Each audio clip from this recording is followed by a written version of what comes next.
अऊज़ु बिल्लाहि मिनश्शैतानिर्रजीम बिस्मिल्लाहिर्रहमानिर्रहीम।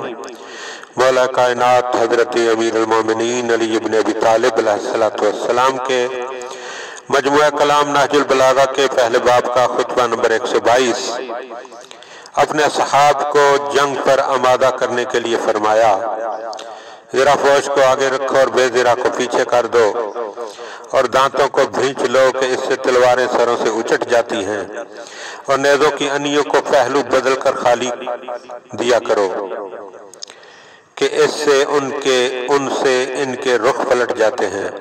आंखें झुकाए रखो कि इससे हौसला मजबूत रहता है और दिल ठहरे रहते हैं और आवाज़ों को बुलंद न करो कि इससे बुज़दिली दूर रहती है और अपना झंडा सरनगू न होने दो और ना उसे अकेला छोड़ो।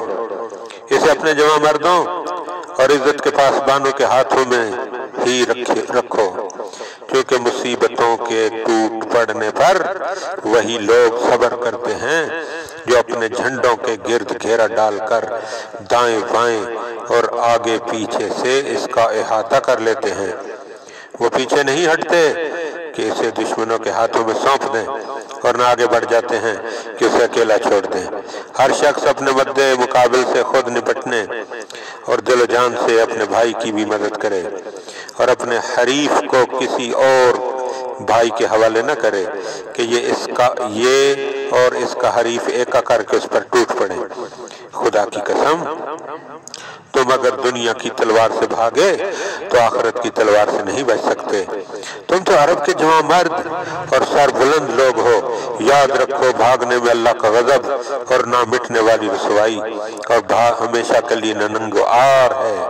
भागने वाला अपनी उम्र बढ़ा नहीं लेता और ना इसमें और इसकी मौत के दिन में कोई चीज हायल हो जाती है। अल्लाह की तरफ जाने वाला तो ऐसा है जैसे कि प्यासा पानी तक पहुंच जाए। जन्नत नेज़ों की अनियों के नीचे है। आज हालात परख लिए जाएंगे। खुदा की कसम, मैं इन दुश्मनों से दो बदू होकर लड़ने का और इससे ज्यादा मुश्ताक हूँ कि जितना ये अपने घरों को पलटने के मुश्ताक होंगे।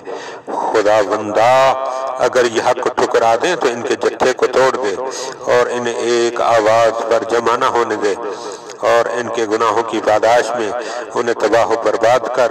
ये अपने मौक़िफ़ शर व फसाद से इस वक्त तक हटने वाले नहीं जब तक ताबड़तोड़ नेज़ों के ऐसे वार न हो कि जिससे जख्मों के मुंह इस तरह खुल जाएं कि हवा के झोंके गुजर सकें और तलवारों की ऐसी चोटें न पड़ें कि जो सरों को शगाफ्ता कर दें और हड्डियों के परखच्चे उड़ा दें और बाजू और कदमों को तोड़ कर फेंक दें और फै दर फै लश्करों का निशाना न बनाए जाएं और ऐसी फौजें इन पर टूट न पड़ें कि जिनके पीछे कुमक के लिए और शाह सवारों के दस्ते हों और जब तक के इनके शहरों पर यके बाद दीगरे फौजों की चढ़ाई न हो, यहाँ तक के घोड़े इनकी जमीनों को आखिर तक रौंद डालें और इनके सब्जाजारों और चरागाहों को पामाल कर दें।